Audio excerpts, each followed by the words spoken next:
Hey, Chris here. I'm making this after I made the other video to create like a little table of contents or a little summary at the beginning, so the video you can follow along better if you choose to watch it. The point of this video is to illustrate and put focus on a few techniques and tactics that the Anglicans here and the more theological Bible college students use to protect themselves. One is to discredit the person who critiques or catches them in criminal activity or dishonourable activity, and the other is to create deniability for themselves if and when they're caught in those activities that are criminal or dishonourable. One example that I saw last night is that of creating false, like manufactured noise, making noises outside the unit, not by accident, but on purpose. For example, walking by and purposely dropping something on the ground or purposely dropping something against close to our unit to sound like the door. So by doing this, they create a false positive. So that makes me think that someone's at the door or someone's harassing or someone's banging on the wall, which is exactly what happened last night. So I go out and investigate. Now, once I've engaged and gone on to investigate like that, if I ask the person, "Are you making noises? Or are you doing this?" And then they say, "No, no," and then later they spread around that, "Yeah, he came up to me and he asked me if I did that. And all I did was I dropped a food container. I just dropped a Tupperware." Now, the whole situation was manufactured and it was false, but to an outsider, it doesn't look false. It just looks like, oh yeah, Chris is, got problems, or he's hypervigilant, or he's this or that. They don't look at the other situation, and they don't look at the evidence I provided or the statements that I'm making. Plus, they live here in a building that's controlled by the Anglicans, and one day they want to sell their unit. So the Anglicans, they know the Anglicans are the buyers, so they're going to be nice to the Anglicans, and they're not going to side with me or the Anglicans. Absolutely not. So create a false positive. It brings me out. Hopefully, that's their intent, to bring me out, to get me to ask, "Did you do this?" And then they can say, "No, I never did it." Now that creates deniability for them, because then they can turn around and say, "Well, if he made a mistake here, then he could have made he was mistaken before. We never did those things." Of course, that's not true. They did do those things. They did unlock the door from the outside with a key that they had to the screen. I would go to the screen, I would lock the door, I would come down an hour later and check it, and it would be unlocked. Sometimes this happened 2 or 3 times a day. The only way for that to happen was if someone had the key to the screen door and they were unlocking it from outside. Then, to make it worse, an Anglican would walk by shaking keys, and then I would open the door to see who's shaking keys, and it would be like a crook scam, and he'd be like, "Hey," looking back at me, "Hey, how's it going? How's it going, Chris?"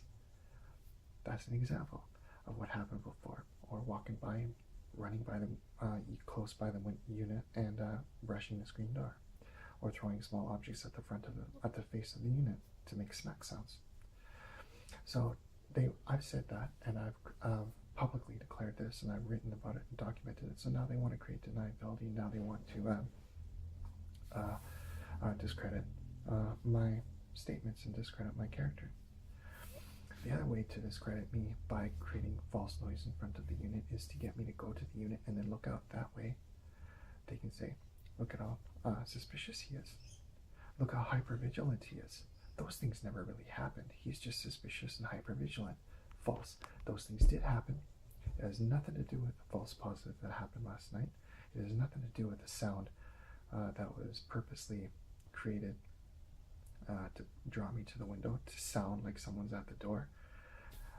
And it has nothing to do with the fact that they've engaged in activities of harassment previous, but it draws me out, and it gives them hopefully it gives them an opportunity to create deniability of themselves and to discredit me.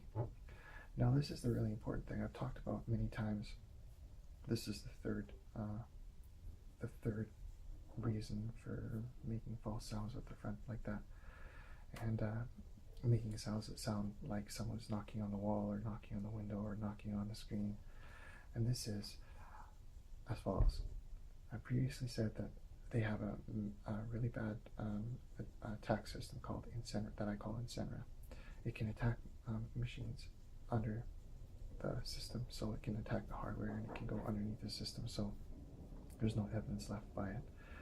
Now, they can use this on computers, but they can also use it on NVRs, network video recorders, recorders for cameras. Now, I had a network video recorder, and I actually saw video deleted.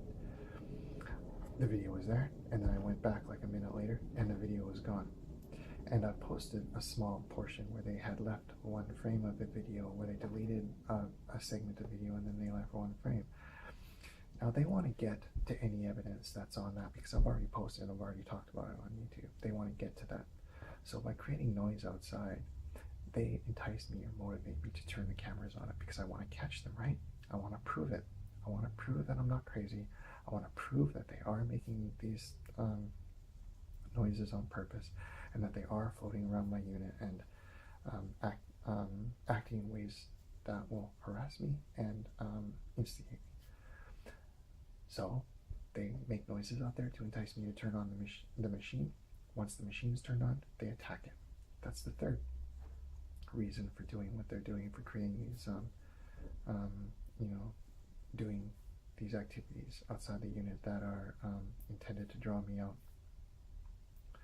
So I turn on the machine, they attack the machine, they get to the data that they want to get to, and they delete anything they want anyway, so there's no real point in turning on the machine, but that's the intention. So there's three things: deniability and discrediting, by having me approach them and say, "Did you make noise at my unit?" "No, I just dropped a food container."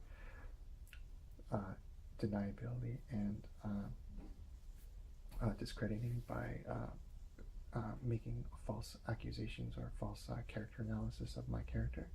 And also, the third is making noise outside to try and draw me into turning on the NVR and the camera, so that they can get to the data that I've got on the NVR hard drive, delete it, and thus get rid of any evidence that I have of their illegal criminal activity.